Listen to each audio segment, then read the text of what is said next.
Hey, everybody, and welcome to a deep dive you're not going to want to miss. We're going to be talking about two books that have really had a big impact on how we approach training. Becoming a Supple Leopard by Starrett and Rebuilding Milo by Aaron Horschig. Yeah, these have been like our training Bibles. I mean, seriously. If you're an athlete, Yeah. especially into weightlifting, CrossFit, or Hyrox, and Mm, you really want to level up your performance and make sure your body is injury-proof, yeah. these books are for you. Yeah, we've both used them throughout our careers with Yeah. our clients and for ourselves, and they've been game changers, honestly. Yeah. So think of this deep dive as your personal coaching session. Uh-huh. We're going to try to pull out the golden nuggets from each book, the stuff that'll actually make a difference in your training.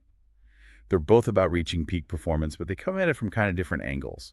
Supple Leopard is all about unlocking your body's natural athletic potential, like you know that effortless movement you see in. Oh, a supple leopard. Right, exactly. It's about realizing that restrictions in your movement are holding you back Uh-huh. from performing at your best. And then Rebuilding Milo is about how can we rebuild ourselves to be as resilient and powerful as possible.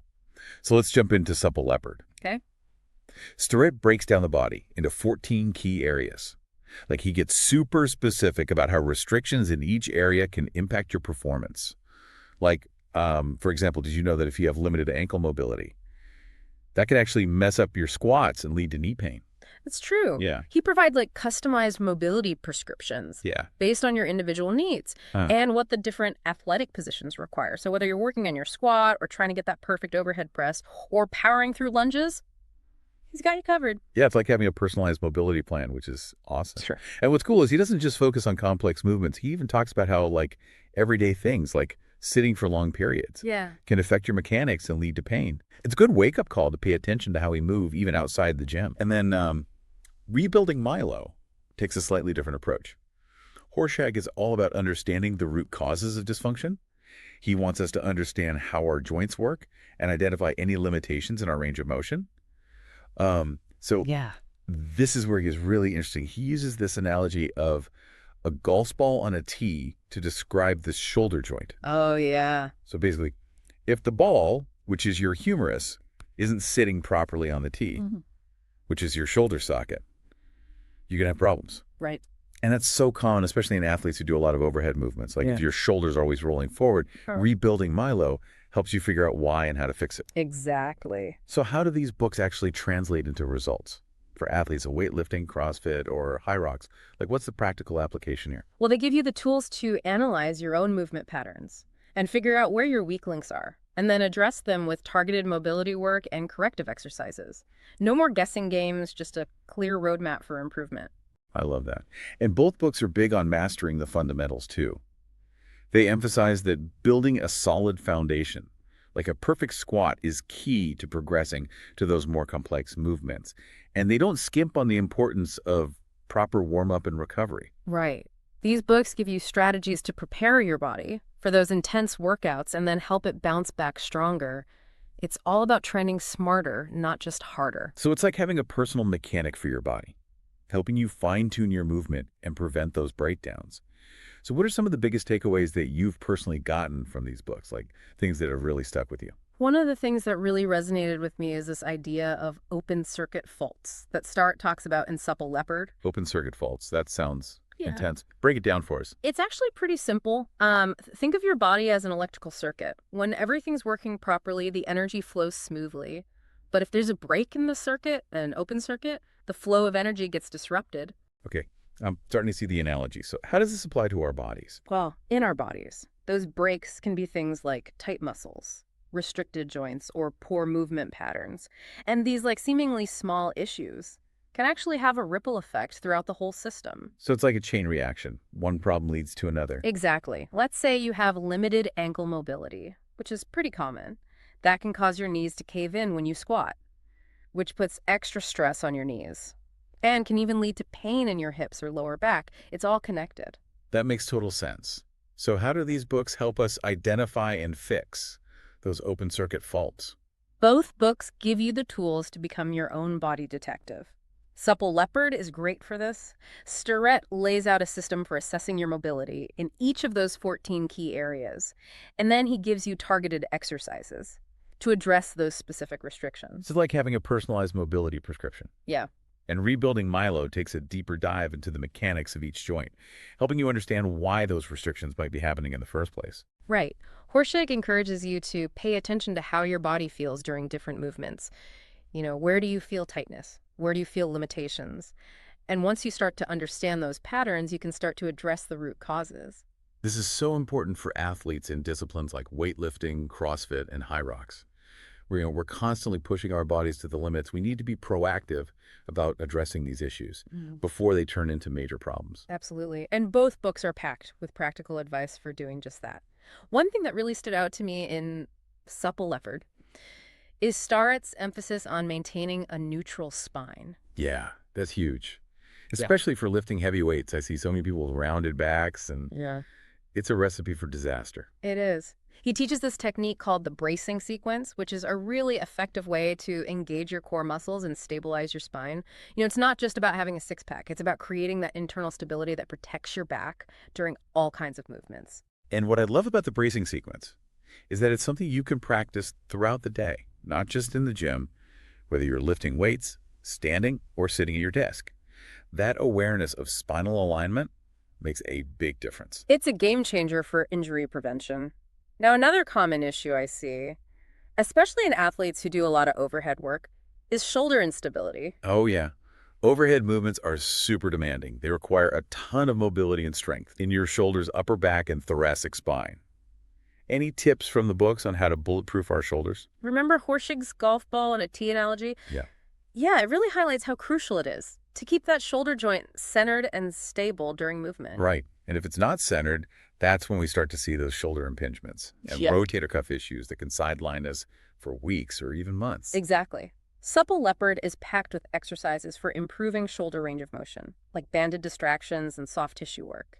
And Horschig goes deep into the mechanics of the shoulder, helping you understand how to create stability from the inside out. It's like they're giving us the owner's manual for our shoulders. So cool.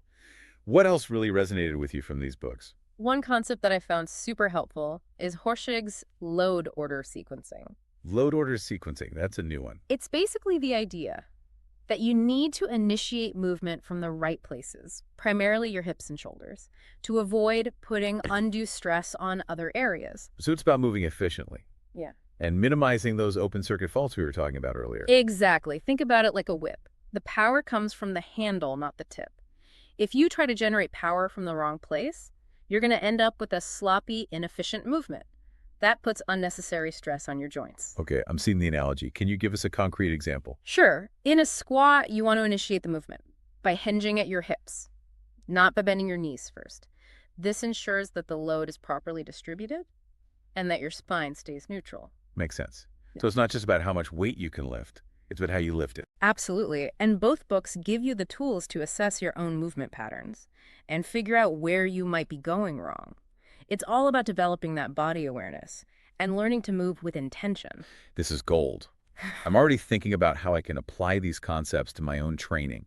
And I love that both books emphasize the importance of consistency. It's not about going all out once in a while. It's about making mobility a daily practice. Yes. Starrett even encourages people to stand up and reorganize themselves every 10 to 15 minutes if they're stuck at a desk all day. Little things make a big difference. That's so important. We can't just neglect our bodies for 8 hours a day and then expect them to perform at their best in the gym. Yeah. We need to be thinking about movement all the time. And both books offer a whole toolkit of resources to help you do that. They talk about everything from foam rolling and lacrosse ball work to banded distractions and wedges. It's like they've equipped us with a mobility arsenal. But I think it's important to note that we need to be smart about how we use these tools. It's easy to get overzealous and end up doing more harm than good. Absolutely. It's crucial to listen to your body. Start slowly and gradually increase the intensity and duration of your mobility sessions. And if you're ever unsure about something, it's always a good idea to consult with a qualified coach or therapist. Great advice. So Yeah. we've covered a lot of ground here. What's the one key takeaway you want our listeners to walk away with? I think the biggest takeaway is that knowledge is power. The more you understand about your body and how it moves, the better equipped you are to reach your full athletic potential and avoid injuries. Well said. So let's keep this conversation going. What else jumped out at you from these books? One thing that really resonated with me was Starrett's idea of the upstream-downstream approach to mobility. Oh, yeah, that's a good one. What's your take on that? Well, it's this idea that, restrictions in one area Hmm. can affect areas above and below it. It's like that old saying, everything's connected. He uses this great example of like ankle pain that actually stems from tight calves. So those tight calves pull on the ankle, limiting its range of motion and eventually causing pain. Exactly. So instead of just focusing on the ankle itself, you need to address those tight calves as well. That's the upstream part.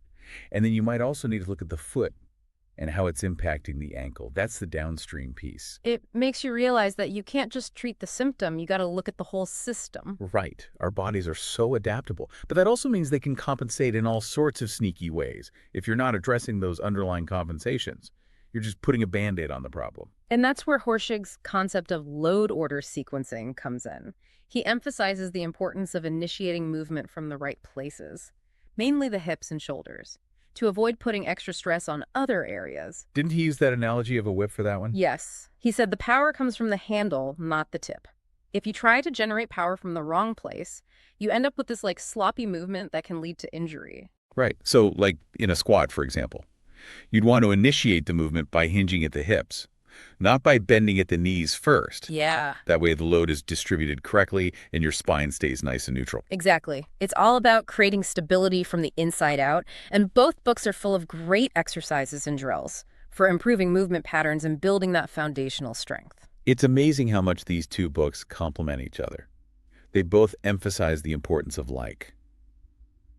understanding your body, addressing restrictions, and moving with intention. It's like they give you the tools and the knowledge to become your own best coach. They really empower you to take control of your training and your health. And they don't sugarcoat it either. Yeah.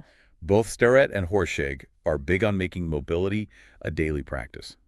It's not just about hitting the gym a few times a week. It's about integrating movement into your life. I love that Starrett tells people to stand up and move around every 15 minutes. If they're sitting at a desk all day, it seems so simple, but it makes a huge difference. Yeah, those micro movements add up over time. And they remind us that we need to be thinking about our bodies all the time, not just when we're working out. Absolutely. And both books have a ton of resources for incorporating mobility into your daily routine. They cover everything from foam rolling and using lacrosse balls to, more advanced techniques with bands and wedges. It's like having a whole mobility toolbox at your disposal. Mhm. But like you said before, it's important to use those tools wisely. For sure. Listen to your body. Start slowly. And don't be afraid to seek guidance from a qualified coach or therapist if you need it. Great advice. So as we wrap up this deep dive into becoming a supple leopard and rebuilding Milo, what's the one thing you hope our listeners will take away and apply to their training? I think the most important takeaway is that knowledge is power when it comes to your body. The more you understand how your body works and how to move well, the better you'll be able to perform, prevent injuries, and achieve your athletic goals. Couldn't have said it better myself. These books are game changers, and I highly encourage everyone listening to check them out. They've been invaluable resources for us, and we know they can be for you too. So keep exploring, keep experimenting, and keep moving. That's a wrap for this deep dive. We hope you enjoyed it. Until next time, keep those bodies moving and those minds expanding.